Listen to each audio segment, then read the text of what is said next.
নমস্কার বন্ধুরা, সব কিছু গুছিয়ে নিয়ে চলে এসেছি রান্নাঘরে। আজ ঘরে থাকা মাত্র দুটো উপকরণ দিয়ে খুবই মুচমুচে এবং স্ন্যাক্স নাস্তা টিফিন একটা রেসিপি আপনাদের বানিয়ে দেখাবো। যখন আপনাদের একঘেয়ে কোনো কিছু খেতে ভালো লাগবে না, সকালে বা বিকেলে এই স্ন্যাক্সটা বানিয়ে খেয়ে দেখতে পারেন। অসম্ভব সুন্দর লাগে, দেখতেও যেমন সুন্দর আর খেতেও কিন্তু খুব খুব ভালো লাগে। আর এই রেসিপিটা আপনারা কিন্তু একবার দেখলেই খুব সহজেই বানাতে পারবেন। তো আমার প্রত্যেক বন্ধুদের কাছে অনুরোধ রইল, আপনারা ভিডিওটি প্রথম থেকে শেষ পর্যন্ত দেখুন। আমি আশা করছি আজকের রেসিপিটি আপনাদের খুব খুব ভালো লাগবে। দেখুন বন্ধুরা, যে চাল দিয়ে আমরা ঘরে ভাত খাই সেই চালই আমি এখানে প্রায় 200 গ্রাম নিয়েছি। নিয়ে 2 থেকে 3 ঘন্টা খুব ভালো করে ধুয়ে ভিজিয়ে নিয়েছি। আর এখানে আমি 100 গ্রামের একটু কম চিরা কিন্তু খুব ভালোভাবে ধুয়ে নিয়ে 10 মিনিট রেখেছিলাম। তো আমি এখানে একটা মিক্সি জার নিয়েছি। এই চাল দিয়ে দেব মিক্সি জারের মধ্যে। চালটা দিয়ে দিয়েছি আর কিছুটা পরিমাণ একটু জল দিয়ে দিচ্ছি। আর ভিজিয়ে রাখা যে ধুয়ে রাখা চিড়েটাও দিয়ে দিচ্ছি। দিয়ে দিচ্ছি 3টে কাঁচা লঙ্কা, দিয়ে দিচ্ছি আদা, আর দিয়ে দিচ্ছি 2 চামচ চিনি। তো এই সব উপকরণ দিয়ে আমি ভালো করে এটাকে পেস্ট করে নেব। তো আমি এটাকে কিন্তু খুব সুন্দর করে পেস্ট করে নিয়ে চলে এসেছি। এবার আমি এটা এই পাত্রে ঢেলে নিচ্ছি।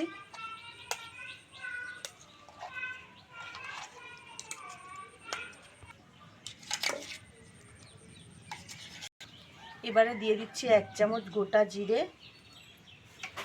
দিয়ে দেব স্বাদ মতো লবণ, দিয়ে দেব অল্প একটু হিং, দিয়ে দেব 1 চিমটে বেকিং সোডা,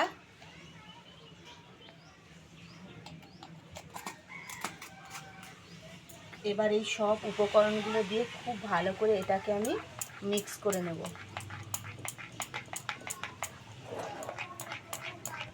এই ব্যাটারটা আমি খুব ভালো করে সমস্ত উপকরণ দিয়ে মাখিয়ে নিয়েছি। আর ব্যাটারের ঘনত্বটা দেখুন, এই রকম রাখতে হবে। খুব বেশি পাতলা কিন্তু করা যাবে না। এই রকম ব্যাটারটা ঠিক ঘনত্বটা রাখতে হবে, যাতে এইভাবে তেলের মধ্যে দিতে খুব সুবিধা হয়। আর এই ব্যাটারটা খুব মিহি না করলেও হবে, কিন্তু এরকম একটু দানা দানা ভাব থাকলে খেতে কিন্তু খুব সুন্দর লাগবে। যখন আপনারা খাবেন মুখের মধ্যে একটা দানা দানা ভাব পড়বে, মুচমুচে লাগবে, খুব সুন্দর খেতে লাগবে। টিফিন নাস্তা বানানোর জন্য আমি উনুন জ্বেলে দিয়েছি আর বসিয়ে দিচ্ছি কড়া। এবারে কড়াতে আমি দিয়ে দিচ্ছি পরিমাণ মতো সাদা তেল। তো বন্ধুরা, তেল কিন্তু খুব ভালোভাবে গরম হয়ে গেছে। এবারে এইখান থেকে এই ব্যাটার নেবো আর ছোট ছোট করে এইভাবে তেলের মধ্যে আমি ছেড়ে দেব।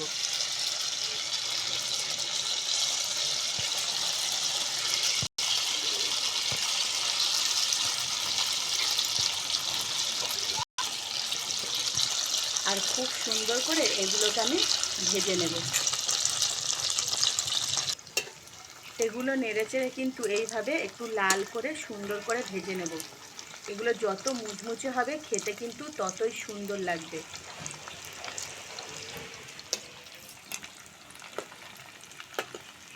তো বন্ধুরা, এগুলো কিন্তু আমি খুব সুন্দর করে নেড়েচেড়ে তেলের মধ্যে লাল করে ভেজে নিয়েছি। এবার এগুলো আমি তুলে নিচ্ছি, ভালো করে তেল ঝরিয়ে নেব।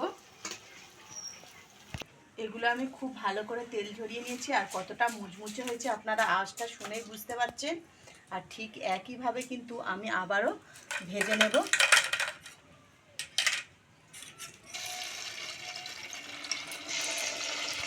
এরকম তেলের মধ্যে দিয়ে উল্টে পাল্টে দেখুন কত সুন্দর ভাজা হয়ে যাচ্ছে।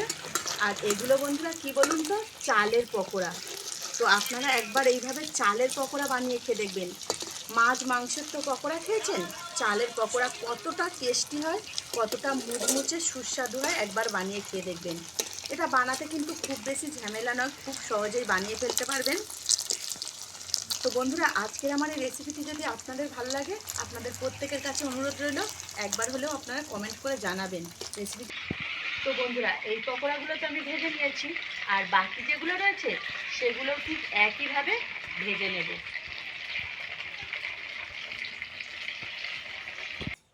তো বন্ধুরা, সবগুলো কিন্তু চালের পকোড়া আমার ভাজা হয়ে গেল। আর কতটা সুন্দর হয়েছে দেখুন, দেখতেও কিন্তু দারুণ লাগছে, খেতেও কিন্তু দারুণ লাগবে। আর কতটা মুচমুচে দেখুন, একদম খেতে কিন্তু অপূর্ব লাগবে। ঝাল ঝাল মিষ্টি মিষ্টি এই চালের পকোড়াটা আপনারা একবার বাড়িতে বানিয়ে খেয়ে দেখবেন, আমি আশা করছি আপনাদের খুব খুব ভালো লাগবে।